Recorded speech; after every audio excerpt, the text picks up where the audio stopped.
August 21st, 1942. The banks of the Ilu River, Guadalcanal. Night.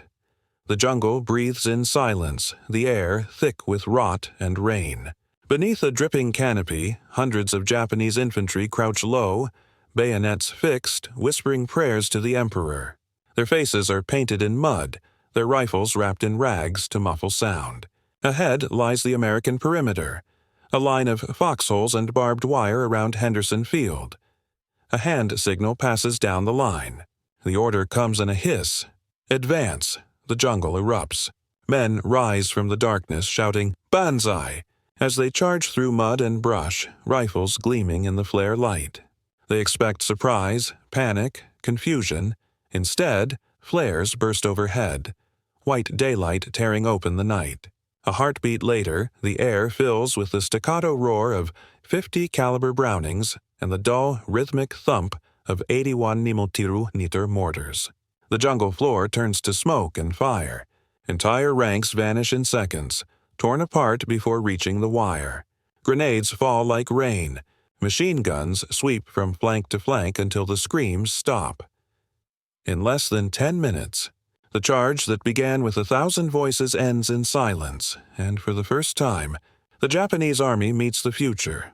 Not courage, but calculated firepower. When the Japanese army invaded the Pacific in 1941, it brought with it not only battle-hardened men but a belief that courage could overcome firepower. For decades, the Imperial Japanese Army had cultivated a doctrine of moral supremacy, a conviction born from centuries of samurai tradition and refined through modern wars in Manchuria and China. The soldier was taught that spirit, seishin, was stronger than steel.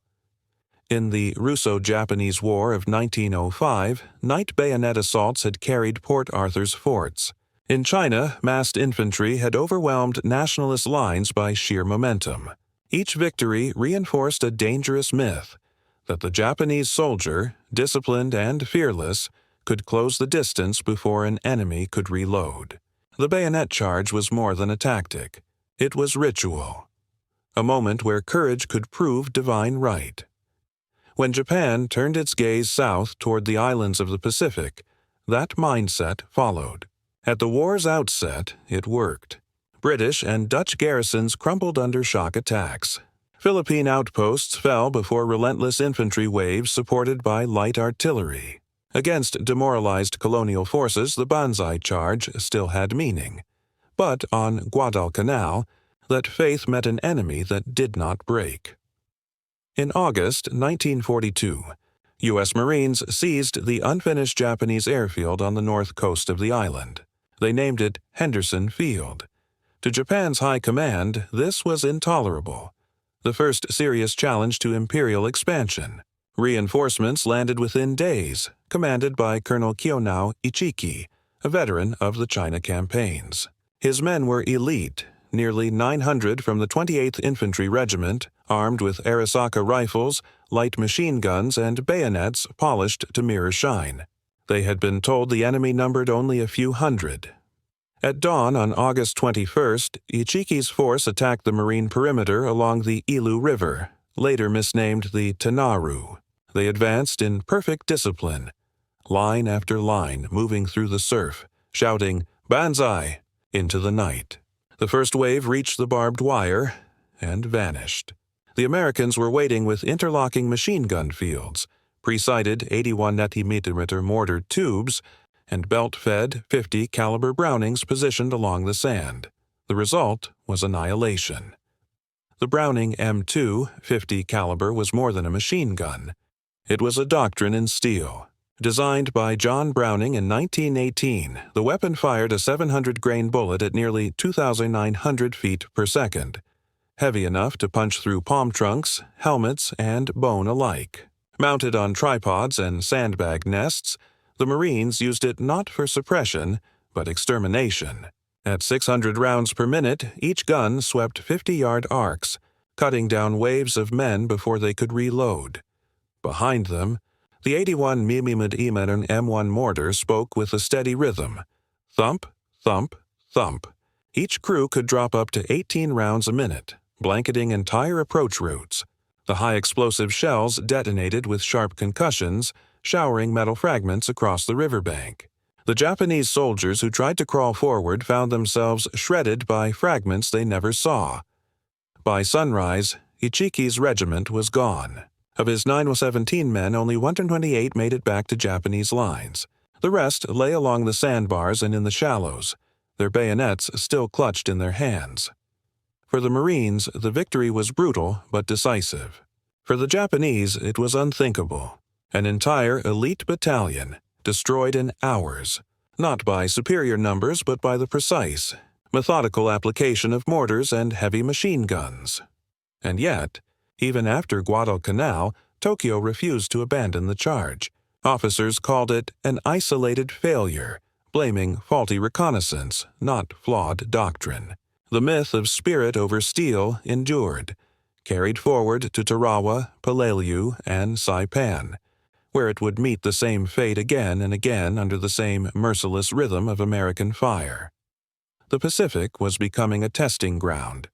Courage versus calculation, and on every island the outcome would be the same. The Tanaru was only the beginning. In the months that followed, the Japanese army kept returning to the same idea, that if courage was pure enough, firepower could be outlasted. Across the Pacific, that conviction died one battle at a time. To understand why, one must see how the American defensive machine evolved. In 1942, most Marine and Army infantry units were still learning jungle warfare. Communication was limited, supply chains stretched, and the terrain was brutal. Rain-soaked ridges, tangled canopies, and mud so deep it swallowed boots. Yet the Americans adapted faster than their enemies expected. Central to that adaptation were two tools, the 81 mm mortar and the 50 caliber Browning. Both had existed before the war, but Guadalcanal revealed their potential when combined. The M1 81 Mepu Inmebaditi mortar, weighing about 130 pounds in total with baseplate and bipod, could lob a 6.5-pound shell nearly 3 yards. It was light enough to move with the infantry, but powerful enough to shatter bunkers and break massed attacks. The weapon's simplicity was its strength. 3 men, a sighting quadrant, and muscle memory. Drop a round, listen for the thud, adjust elevation by degrees. The crews learned to fire by sound, counting the rhythm between drops, letting instinct take over. In darkness or rain, they could maintain a perfect barrage without ever seeing the target. Beside them, the Browning M2 50 caliber machine gun became the heartbeat of every Marine perimeter. Its heavy slugs tore through trees, sandbags, and flesh alike. At close range, the impact of a 50 cal could sever limbs, detonate ammunition pouches, or punch through light armor. Mounted on tripods or half-tracks, the M2's water-jacketed barrels glowed red in the night as gunners fired in short, precise bursts to conserve ammo. Its long-range authority and psychological effect were devastating. Even the sound was enough to freeze movement in the jungle. When American lines faced an assault, these two weapons spoke in tandem. The mortars blanketed the approach routes, forcing attackers into the open. The 50 cals waited for them there. The coordination was mathematical. Pre-registered firing tables calculated every likely approach. By late 1943, most Marine battalions had trained to overlay mortar arcs and machine gun sweeps so that no corridor of approach was uncovered. The Japanese never developed an effective answer. Their light mortars, the 50 mm knee mortar, were excellent for harassment but useless against entrenched positions. Their heaviest support weapons were 70 mm battalion guns and a handful of 37 mm infantry pieces, most of which had to be man-hauled through jungle mud. Against American emplacements reinforced with barbed wire, sandbags, and interlocking fields of fire, they had little chance. But the real gulf wasn't hardware. It was philosophy. Japanese officers still measured success by offensive spirit, not logistics. Soldiers were taught to seek death as proof of loyalty. Survival was secondary. Many charged without artillery preparation or coordination, trusting in speed and terror. In China, against disorganized opponents, it had worked. In the Pacific, it was suicide. By 1943, American positions across the Solomons, at Edson's Ridge, Cape Gloucester, and Bougainville were built around a single principle: make them come, then make them disappear. After the war, Japanese veterans would recall the psychological shock of those nights. One survivor from the 2nd Division wrote, "We charged, shouting, 'Banzai!' but the enemy was not there. Only light and thunder. The ground exploded. I saw men lifted and torn apart by invisible shells." Another described the fire of the 50 calibers. "It was not like bullets. It was a blade that cut through the air. Even so, commanders kept ordering the charges. Pride and ideology demanded them. To retreat was dishonor. To die charging was proof of worth. The Americans, grim but efficient, learned to expect it. They could hear the chants before they saw the faces. They would tighten their grips on the triggers, wait for the flares, and then answer with mathematics. And with every island, the lesson deepened. Courage, no matter how pure, could not survive geometry." By the middle of the Pacific Campaign, the U.S. approach to defense and fire control had evolved into a science. What had begun as improvisation on Guadalcanal became, by 1944, a near-perfect choreography of sightlines, trajectories, and timing. At the heart of this system was the coordination between mortars and machine guns, weapons that complemented each other in both reach and rhythm. To Japanese infantrymen taught to close the distance and fight with the bayonet, it was like charging into an invisible web. American positions were built on math. Before the first shot of any engagement, Marines and soldiers pre-registered their 81 Ninukwat mortar tubes for every likely approach route. Each tube's baseplate was anchored and mapped. Elevation, range, and charge data were calculated in advance and logged on waterproof cards. The moment enemy movement was detected, by trip flares, scouts, or sound, gunners didn't guess. They simply read off numbers and fired. The effect was terrifying precision. Even at night, mortar rounds landed within yards of expected paths. The first volley shattered formations. The second blocked retreat. Few Japanese units ever reached the wire intact. The 50 caliber Browning, meanwhile, formed the fixed spine of these positions. Each gun was assigned a sector of fire that overlapped the next, ensuring continuous coverage. Crossfire zones, deliberately overlapping arcs, created kill funnels where attackers could not escape. American gunners trained to traverse slowly, walking their fire from flank to flank. At 2,900 feet per second, each bullet could travel over 2 miles. At 600 rounds per minute, the sound alone could drown thought. At night, the battlefield became a machine of rhythm and light, flares rising, mortars thumping, machine guns hammering in overlapping cadence. Japanese veterans later described it as iron rain. The Japanese possessed courage. The Americans possessed industry. The difference was logistical gravity, the ability to sustain violence indefinitely. Each mortar platoon carried thousands of rounds stacked in waterproof tins, with additional supply lines feeding from the beachhead. The weapon's simplicity allowed constant operation. A misfire was rare. A barrel change took seconds, and new baseplates could be fabricated in the field. In contrast, Japanese infantry relied on lighter 50mm knee mortars, effective at short range but incapable of area denial. Their heavy weapons were too few and too immobile to respond. When faced with 81mm saturation fire, they had no counter. The Browning M2, likewise, symbolized an industrial scale of warfare the Japanese could not match. Its parts were interchangeable. Barrels and springs arrived in crates. Belts came by the thousands. In every battle zone, from Guadalcanal to Tarawa, armorers could replace worn barrels, assemble new tripods, and have the guns firing again within hours. Japanese infantry, by contrast, depended on the Type 96 light machine gun, reliable but underpowered, and the Type 3 heavy machine gun, which required water cooling and was too heavy for mobile assault. Against the Browning's brute velocity, both were outclassed. To the Japanese, the most demoralizing factor wasn't just the volume of American fire, it was its consistency. The mortars never missed. The machine guns never jammed. The Americans never ran out of ammunition. In Japanese field diaries recovered from Bougainville and Saipan, recurring phrases appear. The fire never stops. The sound continues. It is like the island itself is shooting. To a culture steeped in the romanticism of personal valor, this was soul-crushing. Battles no longer hinged on willpower. They were decided by mathematics, by trajectories plotted on paper hours before the enemy arrived.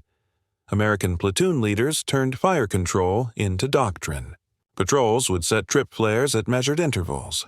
Listening posts reported enemy movement by compass bearing and estimated distance. Mortar crews translated that into elevation and charge tables.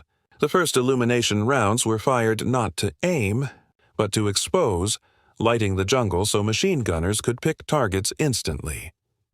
By 1944, many mortar units could deliver fire for effect within 60 seconds of detection. The average charge that once took minutes to respond now drew instant, coordinated response. Every hill became a pre-planned kill zone, every ravine a mapped grid. Even when the Japanese adapted, attacking at night or through swamp, the rhythm didn't change. The Americans simply adjusted. The sound of a single twig snapping might be followed by a dozen. Mortar tubes firing in unison, U.S. Army. Research after the war estimated that mortars and machine guns accounted for over 2/3 of Japanese combat deaths in the Central and South Pacific campaigns. At Tarawa alone, Marine mortars fired nearly 30,000 rounds in 3 days. At Peleliu, 50 cows on landing craft tore apart counterattacks before they reached the beach. For every Japanese rifleman charging forward, there were hundreds of American rounds already inbound.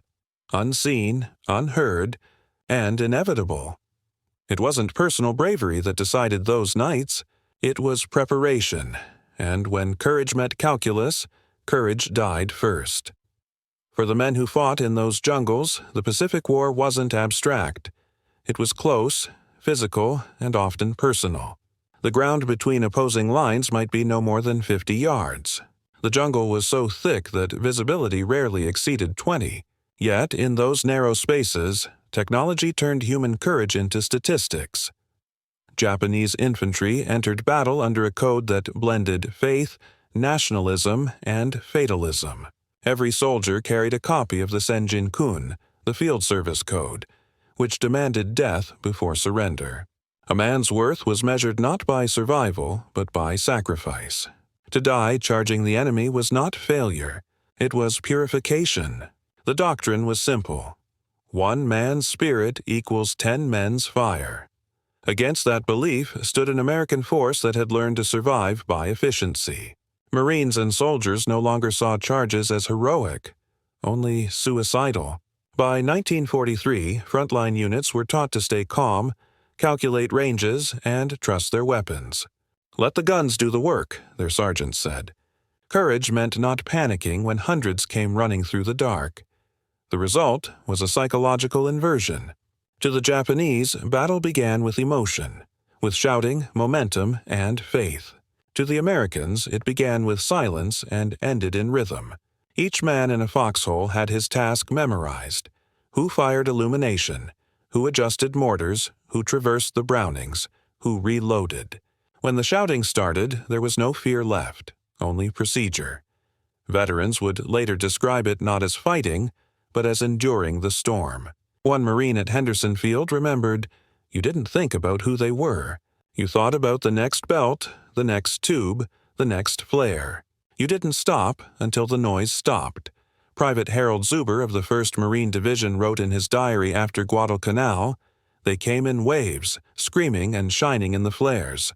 I saw them fall like wheat. I thought it would never stop. My hands burned from the barrel heat. When morning came, there was nothing moving." Another Marine mortar man recalled Bougainville in 1943. "We had the tubes laid out across the ravine. They walked straight into it. We fired as fast as we could drop them. Some were so close we could hear them crying before they disappeared. For Japanese survivors, the experience was equally haunting. Corporal Shoichi Yamamoto, one of the few to survive the Edson's Ridge assault, later said, "We ran into fire that came from everywhere. It was not men shooting. It was the jungle itself. Their courage had been absolute. Their defeat was mechanical." For years, the Japanese High Command believed that Western soldiers lacked the will for close combat. The early victories in Malaya and the Philippines seemed to prove it. But on the volcanic slopes of the Solomons, that myth disintegrated. The Americans were not weak. They were methodical, and their weapons had no fear. At Edson's Ridge, 3,000 Japanese troops charged against 830 Marines. They came with bayonets and grenades. The Marines replied with mortars and 50 cals. By dawn, more than 1,200 Japanese lay dead around the perimeter. The ridge was carpeted in bodies so dense that bulldozers had to clear them. At Bougainville, the pattern repeated. At Tarawa, Peleliu, and finally Saipan, it became a ritual. Each night attack ended the same way. The jungle flashed white, machine guns roared, mortars thumped, and silence followed. By 1944, American intelligence officers reported a strange shift. Fewer Japanese charges, more nighttime infiltration, more use of caves and bunkers. The doctrine of the Banzai charge, once the pride of the Imperial Army, was dying, replaced by a grim acceptance of static defense. It wasn't an evolution born of strategy. It was survival. For the Americans, victory carried its own weight. Many Marines spoke of pity after the slaughter. Sergeant William Carney of the 27th Infantry recalled Saipan. "You start shooting because you have to, but after a while it's like mowing a field. You stop feeling. You just want it to end." Others confessed that the endless charges left them hollow. "You can't cheer when it's that easy," one gunner said. "You just reload." For the Japanese, the defeat was spiritual. Officers who survived often chose suicide. One diary found at Saipan ended with the line, "The Emperor's soldiers met the devil in the jungle, and the devil had infinite bullets." This clash, faith versus firepower, defined the Pacific Theater's emotional landscape. The Americans didn't celebrate those victories. They endured them. The Japanese didn't lose through cowardice. They lost to physics. And the weapons that shaped that truth, the 81mm mortar and the 50 caliber Browning, became the instruments of an age where technology no longer just supported courage. It replaced it. The age of the charge was over. The age of calculation had begun.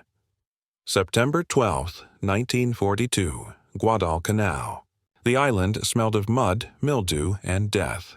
For weeks, U.S. Marines had held the thin defensive line around Henderson Field against constant sniping and probing attacks. The nights were long and sleepless, the kind of darkness where every rustle sounded like an army. The men had learned to live half buried in foxholes, rifles within reach, fingers always on the trigger. That night, the wind shifted. The jungle went silent, and then it began. 3,000 men from the Kawaguchi detachment moved through the trees, their faces painted black, bayonets fixed. Colonel Kiyonao Kawaguchi, who had replaced Ichiki after the disaster at the Tanaru, believed his men could succeed where others had failed. The Americans were exhausted, he argued, stretched thin and outnumbered. The Japanese would strike in darkness, climb Edson's Ridge, and seize the airfield in one furious night. As the first wave advanced up the slopes, they moved quietly, stepping over their dead from earlier skirmishes. Above them, the Marines of Edson's 1st Raider Battalion and the Paramarines waited. 830 men stretched across a ridge barely 2,000 yards long. They had no fortifications, only foxholes scraped into red clay. Their artillery was too far to help. All they had were their mortars, machine guns, and nerves. At 9:30 p.m., the jungle erupted. Flares arced skyward, turning the ridge into an island of white light amid the darkness. Within seconds, the Marines' 81mm mortars opened up, walking fire down the slope in steady rhythm. The Japanese advanced anyway, shouting "Banzai!" as they charged uphill into the explosions. From the ridge crest, 50 caliber Brownings opened fire, lines of orange tracers tearing through the jungle. Men were lifted off the ground, torn apart mid-step, or simply vanished into the mud. Still the waves came. The machine guns overheated. Crews swapped barrels and kept firing. Mortar teams worked bare-handed, dropping shell after shell until the barrels glowed red. By midnight, the slope below looked like a furnace. Trees were splintered, leaves shredded by shrapnel, and the ground slick with mud and blood. Entire Japanese platoons disappeared under the bombardment. Those who reached the wire found it covered by crossfire. Every approach zeroed in advance. The Marines fought by instinct. When mortars ran low, they fired rifles and threw grenades until the tubes were resupplied. The 50 cowgunners rotated every 10 minutes to keep their arms from seizing. Every few minutes a new flare illuminated the horror below, bodies piled in heaps, bayonets glinting in the light, smoke drifting through the palms. Colonel Edson moved along the line, shouting encouragement, though most men couldn't hear him over the noise. "Hold your fire until you see them," he yelled. "Make every round count." At one point, Japanese troops broke through a weak spot near the ridge's center. For half an hour it was hand-to-hand, knives, rifle butts, bayonets in the dark. When the sun rose, 50 dead Marines lay beside hundreds of Japanese. The battle raged for nearly 12 hours. When it ended, Kawaguchi's detachment ceased to exist. Of the 3,000 men who had begun the assault, fewer than 500 returned to their lines. The ridge itself was a slaughterhouse. Trees stripped bare, earth cratered by mortars, and corpses stacked so densely that the Marines could walk from one end of the slope to the other without touching the ground. Reporters who arrived days later described a silence that felt unnatural. One wrote, "It was as though the island itself had been burned hollow." For the Japanese, the defeat was catastrophic and incomprehensible. Kawaguchi's men had fought with absolute bravery. They had done everything doctrine demanded: surprise, momentum, spiritual will. Yet they were destroyed in a single night by an enemy that never even counterattacked. For the Americans, Edson's Ridge became legend. It was the moment they realized the balance of power in the Pacific was changing. The Marines had stood their ground against an elite Japanese force and prevailed, not through superior numbers, but through precision, control, and endurance. In post-battle reports, the Marines recorded firing over 5,600 mortar rounds and nearly 200,000 machine gun rounds during the fight. Every yard of the slope was charted in fire. When dawn came, the ridge smoked like a dying volcano. The air was heavy with the stench of burned powder and blood. Marines stared down at the carnage in disbelief and pity. "They just kept coming," one said softly. "They never had a chance." That night on Guadalcanal became more than a battle. It was the moment when a centuries-old belief that courage could conquer anything died in the rain. June 1944, Saipan. The island burned beneath the midday sun. For 3 weeks, American Marines and Army troops had fought yard by yard through cane fields, coral ridges, and shattered villages. The Japanese defenders, nearly 30,000 strong, had fought with grim tenacity. Every cave, every trench, every building contested. Yet by the end of June they were trapped. Ammunition was gone. Food had run out. The sea was cut off. The surviving Japanese soldiers, remnants of the 43rd Division and naval troops, gathered under Lieutenant General Yoshitsugu Saito. Among them were civilians, medics, and wounded men who could barely walk. Saito knew the end had come. American artillery and carrier aircraft had pounded his lines into dust. The Imperial Navy could no longer reach Saipan. Surrender was unthinkable. So he issued his final order: "We will advance to attack the enemy and die an honorable death." At dawn on July 7th, nearly 4,000 Japanese soldiers, the largest Banzai charge of the Pacific War, formed a line across the hills north of Tanapag. Many had no rifles. Some carried swords, spears, or sticks of dynamite. Medics and walking wounded joined them. Saito's adjutant shouted the emperor's name, and the line began to move. The sound carried through the valley, a human roar rising above the surf and the palm trees. Marines of the 27th Infantry Division heard it first, a low hum that grew into thunder. Seconds later, hundreds of figures appeared through the smoke, screaming and waving banners. The Americans were stunned by the sight. For a moment, they thought it was a retreat. Then the first shots came. The line crashed into their forward positions like a tide, but the Americans were not unprepared. Mortar crews had pre-registered every approach. Machine guns were already zeroed. The moment the charge reached open ground, the valley lit up like lightning. American mortars began firing in ripple sequence. 6 tubes per battery, 20 rounds a minute. Explosions tore through the charging masses. Still, the survivors came, stumbling over the fallen, bayonets fixed, shouting, "Tenno Heika Banzai!" Then the 50 calibers opened up. Mounted on half-tracks and sandbag nests, they fired in sweeping arcs, cutting through ranks of men like a scythe. Gunners aimed low, turning the field into a maelstrom of dust, smoke, and bodies. Even when belts ran dry, replacements slapped new ammunition in and kept firing. For 15 minutes, the battle was chaos. Japanese soldiers broke through the first line, overrunning foxholes with bayonets and grenades. Marines fought back with pistols, entrenching tools, even fists. Entire mortar squads were killed before others filled their places. A lieutenant later said, "You could not tell where the front was. It was everywhere." But by 10 a.m., the counterfire had become absolute. Mortar sections shifted to rapid fire mode, their tubes glowing white-hot. The air was a continuous roar, the jungle canopy shredded by blasts. The few Japanese who reached the rear were gunned down by trucks mounting twin Brownings. The ground trembled under the weight of continuous fire.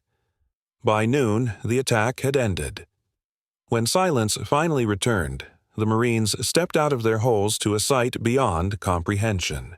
The valley was carpeted with bodies, thousands of them, stretched as far as the eye could see. Some lay in clusters around machine gun emplacements, others scattered where mortars had landed. One section of the 105th Infantry counted 200 enemy dead within 100 yards of their line.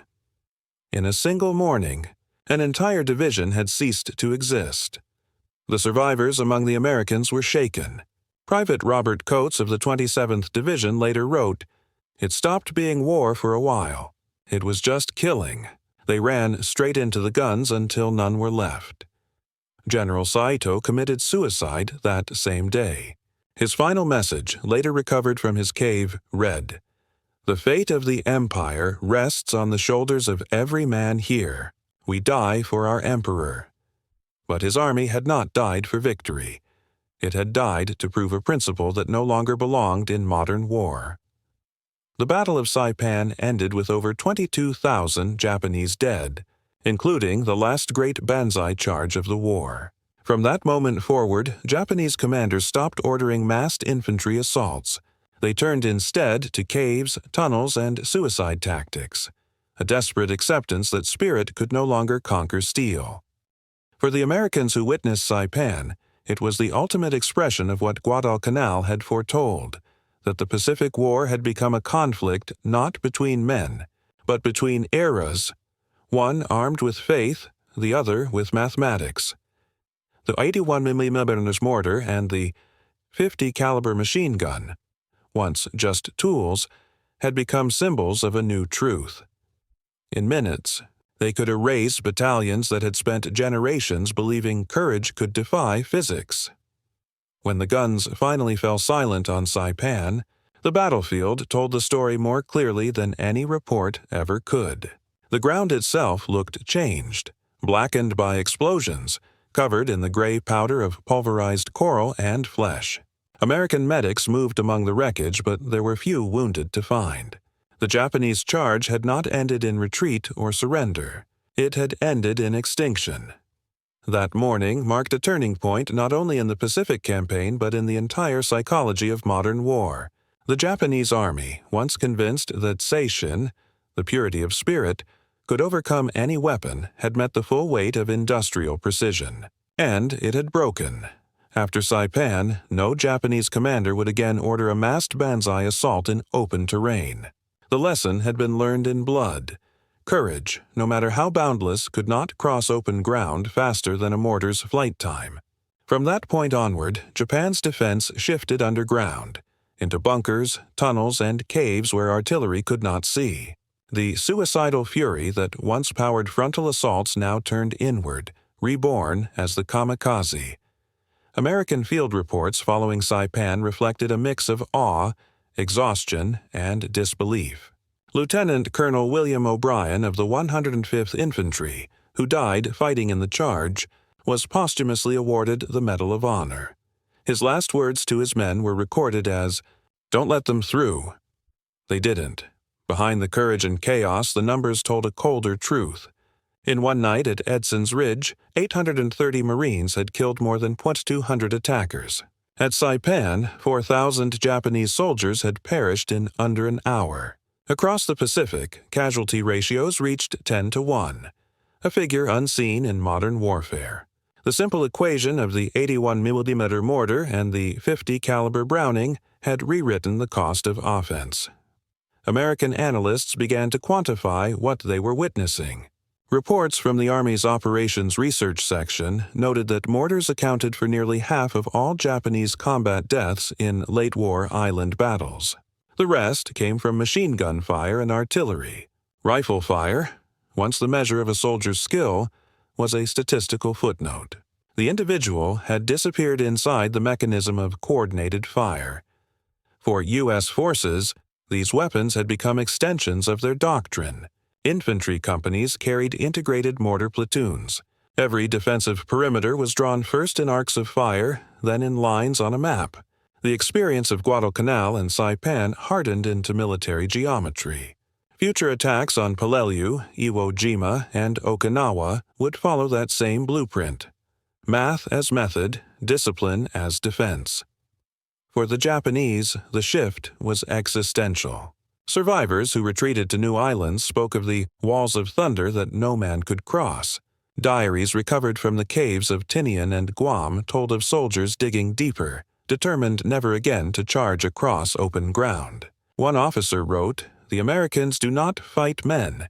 They fight with machines that never sleep." When the Imperial General Staff reviewed the Saipan disaster, the conclusion was reluctant but inevitable. The doctrine of the offensive, once Japan's greatest pride, was now suicide. No amount of training or spirit could stop the mechanical symphony of American firepower. Yet, even as Japanese command accepted this, they did not surrender the ideology behind it. They turned it skyward, transmuting the Banzai spirit into aerial suicide attacks. Young pilots trading ground charges for final dives. In that transformation, the ghost of the Banzai charge lived on, reshaped by desperation. Saipan, therefore, was not just another battle. It was a requiem for an age. The night courage met circuitry and equations, and one of them vanished. In the months following Saipan, the ripples of that night reached far beyond the Pacific. Intelligence officers in Tokyo read the reports with disbelief. Even as they censored the scale of the loss from the public, senior generals understood what it meant. The Imperial Army's offensive doctrine, the spiritual foundation of its identity, had been shattered. The charge, once celebrated in propaganda films and textbooks, vanished from Japanese manuals almost overnight. Field regulations quietly replaced offensive spirit with tenacious defense. On the next islands, Peleliu, Iwo Jima, Okinawa, Japanese troops no longer sprinted through flares and machine gun fire. They disappeared underground. The new order was simple: dig, endure, and die where you stand. It was a tragic evolution born of necessity. If open ground was death, then the earth itself became their armor. Entire regiments carved bunkers into volcanic rock, constructing layered tunnel networks that forced Americans to fight 1 yard at a time. The sound of 81mm mortars echoing through the jungle gave way to flamethrowers and demolition charges exploding in caves. The battlefield had shifted from open slaughter to suffocating siege. For American units, the change was psychological.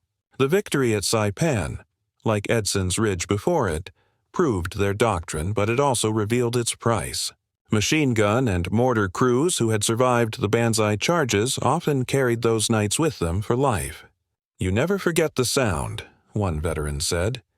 "It's not just the gunfire, it's the silence after." War correspondents, too, noticed the transformation. Reporters who followed the Marines from Guadalcanal to Okinawa observed that the soldiers had become quieter, more mechanical. They no longer cheered after repelling an attack. They simply reloaded, rechecked angles, and prepared for the next. The battlefield had stripped emotion away and replaced it with rhythm, a rhythm taught by the beat of the Brownings and the pulse of the mortars. Strategically, Saipan's fall had immense consequences. It gave the United States a base within 1,500 miles of Tokyo, placing Japan within reach of B-29 bombers. From that moment forward, the war's direction was irreversible. The empire that had conquered half the Pacific now found itself cornered, its fleets shattered, its airfields burning, its armies reduced to garrisons awaiting annihilation. And yet, even in defeat, Japanese leaders clung to the ideal that had driven those charges: death before surrender. That same ethos would fuel the final desperate years of the war: kamikaze pilots diving into carriers, soldiers refusing to lay down arms long after defeat became certain.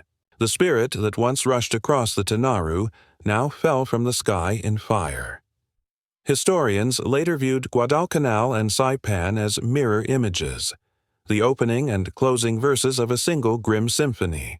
At the Tanaru, Japanese officers had believed courage could conquer calculation. At Saipan, they learned that courage alone could no longer exist on a modern battlefield. Between those 2 points lay every island in between, every ridge, beachhead, and jungle where men discovered that bravery without balance was simply a way to die faster. When peace finally came in 1945, American soldiers returning home spoke less of victory than survival. They didn't boast of marksmanship or heroism. They spoke of geometry, of arcs, bearings, angles, and timing. The men who had once stared down Banzai charges understood something profound: that in the age of mortars and machine guns, war had become less about who dared, more and more about who measured better. In a sense, Saipan marked the end of human war as the world had known it. From that coral island onward, battles would be won not by the individual spirit, but by the system's efficiency, by the cold synchronization of firepower, logistics, and mathematics. And for the Japanese infantry who once believed the heart could defy the bullet, that realization came not through surrender, but through silence, the kind that falls after the last flare fades, when even the bravest discover that courage cannot outpace the speed of steel. In the long shadow of the Pacific War, the story of the Japanese infantry charge and the American response stands as more than a record of tactics. It is a portrait of transformation. 2 worlds met on those islands, one shaped by centuries of warrior tradition, the other by the relentless logic of industrial warfare. And between them lay the future of combat. The Japanese soldier who ran through the flares at Guadalcanal carried with him a code older than the empire itself. He believed that courage could bend destiny, that spirit could outlast metal. The American waiting behind the .50 caliber Browning believed something very different, that precision, discipline, and cooperation could make courage unnecessary. When those beliefs collided, the outcome was inevitable. The 81 mm mortar and the Browning M2 became symbols of that new world. Not just weapons, but instruments of an age where victory no longer belonged to the bravest, but to the best organized. They turned the battlefield into a machine, predictable, repeatable, unstoppable. The individual was reduced to a role in a system, his survival tied to mathematics instead of willpower. Yet there was tragedy on both sides. The Japanese infantry who died charging across Saipan were not fools. They were men shaped by a belief that had once won empires. Their defeat did not come from weakness, but from the arrival of a world that no longer had room for that kind of faith. The Americans, for all their triumph, carried scars of a different kind, the weight of having witnessed courage crushed beneath arithmetic. After Guadalcanal, after Saipan, many no longer saw war as glory but as calculation. The lesson was bitter, but lasting. By the time the Pacific fell silent in 1945, one truth had become clear. The age of valor had ended, and the age of velocity had begun. The world had crossed a threshold, from men who charged into gunfire to men who calculated its trajectory. And in that crossing, the very meaning of war changed forever.